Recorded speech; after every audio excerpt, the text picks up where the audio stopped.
All right, today what we're going to be discussing is our formulas. A lot of times when we're given a formula, we need to either plug things directly into that formula or we need to rearrange it. Today we're going to talk about doing both. But first off, we're going to talk about what exactly a formula is. A formula is an algebraic equation that relates two or more real-life quantities. So for example, I have two equations right here that are often that you maybe the one that you've seen and one that you have not seen before. So this first one is for area, specifically the area of a rectangle or a square. All right, the second one is the interest formula. So oftentimes when you're working with interest, um, you would need to know the different parts like rate, time, things like that. This is often referred to as the PERT, okay, formula. Now these are just two different ones. We also have talked about in the past the perimeter formula. We've talked about the area of a circle, finding the circumference of a circle, those type of things. They're all formulas. All right. So what we're going to do today is we're actually going to talk about rearranging these formulas. So we're given the formula A equals LW, or area equals length times width. And we want to find L in terms of A and W. What this question is asking us is to solve for L.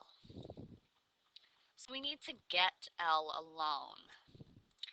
Now this acts just like um, as if we were to solve any type of equation, okay? Our goal is to get L alone. So the relationship between L and W is that they are being multiplied.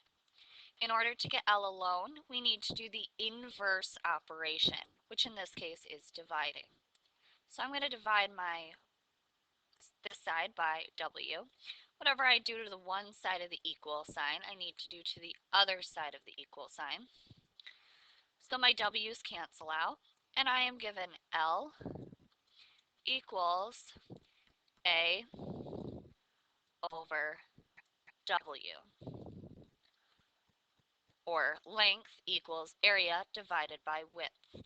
Now, why on earth would we ever need to be able to reconfigure a formula? Well, sometimes it'll say the area of this rectangle is 27, the width is 5, find the length, okay? So that would be a really good specific way. All we would need to do is plug in area and width, and we would get our answer. All right, so let's do another example. Given the formula I equals PRT, solve for R. So interest equals PRT, and we want to get R alone. Now in this case, instead of just having to move one variable to the other side, we actually have to move two. But we can do that all at once. So I want to get rid of P and T because I want R by itself. So I'm going to divide both sides by PT, get rid of P's, get rid of the T's, and now I'm left with R equals I divided by PT. All right, so that would be our answer.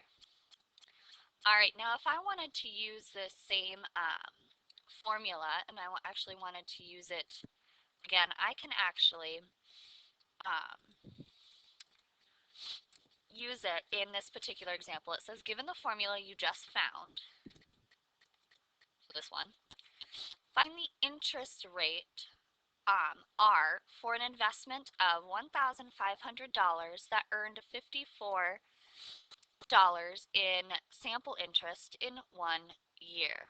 So in order to do that, we just have to plug some things into this formula. So we're trying to find R, our interest rate. Okay, and we know the investment was 1,500. The principal was 54, and the time in this case was 1 year. So times 1. So from here, I would just have to solve the problem. So I know 54 times 1 is just 54. So I have 1,500 divided by 54, and you can just solve from here. And I'm not going to bother doing it because I think from here you get the gist. Okay, so the main concept I want you to walk away with is just how to manipulate the formulas to help you find what you need to solve depending on the word problem that you're given. All right, come to class with any questions and we will go from there.